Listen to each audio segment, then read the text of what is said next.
What did a minority of idiots ruin for everyone else? Where I used to live, there's a public park with a big hill, and when it snowed, people would sled down it. A kid ran into a pole and had to get stitches, and his mom tried to sue the city. Now it's against the law to sled down the big hill. Comment 1. Something similar happened to me was a park with a pond that had no swimming signs and a teenager decided to swim in it. Drowned, parents sued. They emptied the pond and now it's just an empty pit of nothing, like on Parks and Rec. Story 2. One single idiot ruined the relaxed dress code we pushed for at work. Normally the company required a blue or gray suit with tie every day. I worked in the creative department and it took a long time to convince the powers that be to let us wear khakis and a button-up with no tie to feel a little more relaxed and creative. Part of this deal, we actually had to access the building via the back door and weren't allowed in the main client-facing areas. New guy gets hired in his first Friday, knowing full well the dress code, wears a ripped hoodie and jeans. That Monday, we were all back to full suits. Fuck that dude. Story 3. At my work, if one person screws up, the whole office pays for it. Instead of just reprimanding that one person, it sucks and is stupid. Why am I getting into trouble for something I haven't done wrong? Comment 1. Sounds like the absolute worst working environment. Comment 2. That's how school is and was like 99% of the time. The teacher would punish the entire classroom because of the wrongdoing of a kid or a few kids. Your parents would punish you only to later find out you were innocent all along.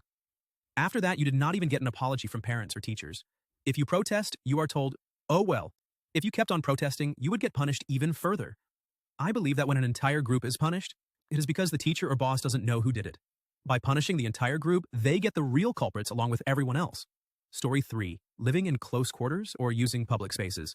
Most people are fine, but there's always someone playing loud music with no headphones on the bus or subway. A jerk littering in public parks, or putting their half-empty coffee cup on the store shelf and walking away. It wasn't too heavy to carry around when you wanted to sip at it, but now, just going to leave it right here where it doesn't belong and can spill on someone for the help to pick up. The idiot who lets their dog run around on off-leash and out of control but yells, "It's okay, he's friendly." Friendly but muddy and jumping, and I'm not trusting your judgment. You've already shown it to be poor. Maybe I'm not friendly or the dog I'm trying to train? Idiots ruin everything. Story 4. Thrifting. It used to be a place to find reasonably priced items. Now, too many people use it as a way to flip items. Comment 1. Every time I go to my local thrift stores, it's 90% stuff from Shein that probably got donated after being worn twice. Which is better than going in the trash, I guess, but it's so hard to find anything older or of decent quality because every other shirt is cheap garbage. Comment 2.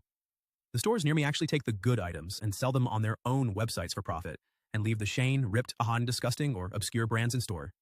I've actually tried to buy a vase I liked and the clerk was like, "Oh, sorry, this shouldn't be on the floor. It should be on the website only, like it's marked. It's cheap. Give me my ugly MCM vase." I had to argue with management about it. Then they go and take all their unsold product and flood third world nations with it and try and monopolize the local markets there. Story 5.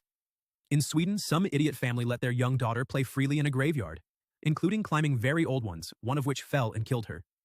This resulted in government starting a project to secure all gravestones nationwide. All registered grave owners had to pay for this. Cost me €3,000. Story 6. My high school used to do a big breakfast buffet for graduating seniors on the last day of school. Bacon, eggs, pancakes, sausage, fruits pastries, cereal, grits, oatmeal, juice, coffee, basically anything you could imagine. And they'd let you miss your first period class to hang out in the cafeteria for it. It was a big deal that everyone looked forward to. The whole school would smell awesome, and all the other students would be seething with envy in their first period classes. Well, my junior year, the graduating class ahead of me decided to stage a massive food fight. There were grits on the ceiling well into the following year, and of course the principal was so angry, my class didn't get a senior breakfast. I'm still bitter to this very day. Story 7. Bad dog owners. The ones who don't clean up after their dogs. The ones who let their dogs destroy rental properties. The ones that let their dogs bark. The ones that don't train them. Dogs get banned from so many places because of bad dog owners, and when people like me who pick up after their dogs, train them, control them, can't take their dogs to certain parks, or when I was young had trouble finding places to rent because of people who didn't train their dogs. Story 8. Here in Toronto, Riverdale Park. It used to be a sanctuary for locals for a nice, quiet, contemplative sit on the bench, dog walk, and admire the view. Now there's a chip truck, fast cars parked, 10,000 jerks getting garbage all over the place, and it's wearing down at the top. Seriously, go find somewhere else. We want our park back. Story 9. Every single fandom subreddit eventually gets taken over by small contingent of toxic fans, trolls, driving out anyone wanting to have a normal discussion. Just be attrition alone. Video game, movie, show, book. Doesn't matter. Eventually it turns into this hate echo chamber over the smallest BS and people have to create separate subreddit just to share normal opinions that isn't regurgitated hate. Story 10. Collecting as a hobby. I want to collect Pokemon cards because I like the art and love collecting cards of my favorites. Scalpers completely ruined that. Story 11. Having phones in my class. It turned me into such a stressed out, raging bitch to try and constantly monitor it that now they all go in the bag during instruction. Story 12. People filming themselves, licking soy sauce bottles, putting them back, and being little shits in general. Basically wiped out the concept of running sushis in Japan. It's steered to an order basis only, and it just ain't the same. Story 13. A few losers in the senior class before us took beer and booze on their senior trip, hiding it in shampoo containers in their luggage. They got drunk and found out, and all senior school trips were canceled starting with ours, the class of 1983. Thanks, assholes of 82. Story 15. People that cause kayaking places to ban bringing dogs, all because those dickheads couldn't train their dogs properly. Seriously, fuck those people. Comment 1. I drove like 45 fightsmen out of the city to go kayaking with my 10 lb dog, as I have numerous times before, only to be told I couldn't bring her. Had to go back home while my friend group had a good time. Story 16. People that actually use microtransactions in games. FIFA career mode ruined by FUT, my career in NBA 2K ruined by my league, WWE ruined by my faction, GTA 5 ruined by GTA Online. Not to mention the countless games that weren't completely ruined, but suffered horrific drops in quality, making the games unfair, frustrating, and simply not fun for those who don't want to spend real money. It's ruined gaming for so many people. I hardly play games anymore. I thought it was just because I was getting older, I'd play like 6+ hours a day as a kid. Now I'll go days without opening up a game. But then I played some old games for nostalgia, and I still love them, and could play them all day, every day.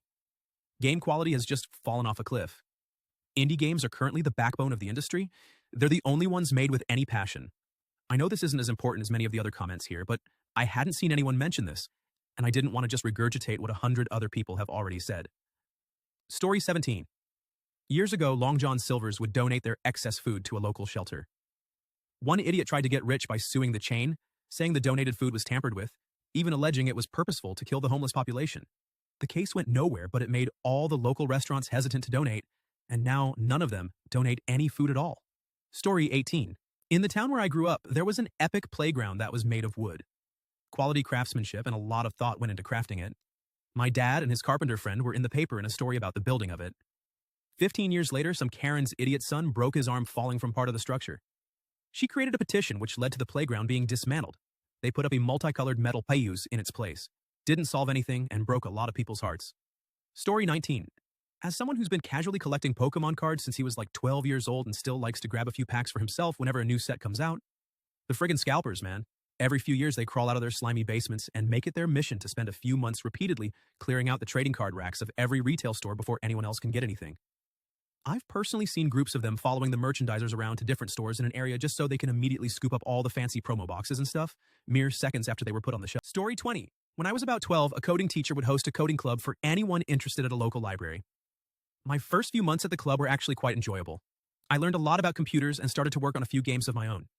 Then, one day at school, when me and my friends were talking about the coding club, a few other people overheard our conversation and the word quickly spread. However, it wasn't coding everyone was talking about. It was that you could hang around in the library after closing, which meant that you could basically do whatever you wanted because the computers were in a separate room and there was only one teacher. Not long after, someone who had no intention of coding anything came to the club, spilled their Red Bull on a couch, misplaced a ton of books, and left the microwaves in a disgusting condition. The library then shut down the club. Story 21. Going unsupervised to amusement parks as kid or teenager. Here, Southern California, Knott's used to allow teenagers and kids to come and hang as they please. I myself have tons of my best memories going to Knott's with friends. Literally had my first kiss at Knott's. But because of TikTok and handful of idiot teenagers starting fights and mass panic over a non-existent mass shooter, literally kids were yelling that there was an armed shooter as a joke. So now if you're under 21, you have to have a chaperone looking after you. Story 22. The asshole who ate a bat back in 2019 ruined the next few years for us all. Story 23. Fairness in women's sports when a man is allowed to play in that certain sport because they identify as the opposite sex. Story 24. My high school had open campus lunch for seniors. That was until a brawl had broken out at the local Wendy's, where 6 students were arrested. Despite the fact that it happened at night on a Saturday, the school decided to cancel off campus lunch for everyone the next year, just in time for my senior year. Story 25. K-pop.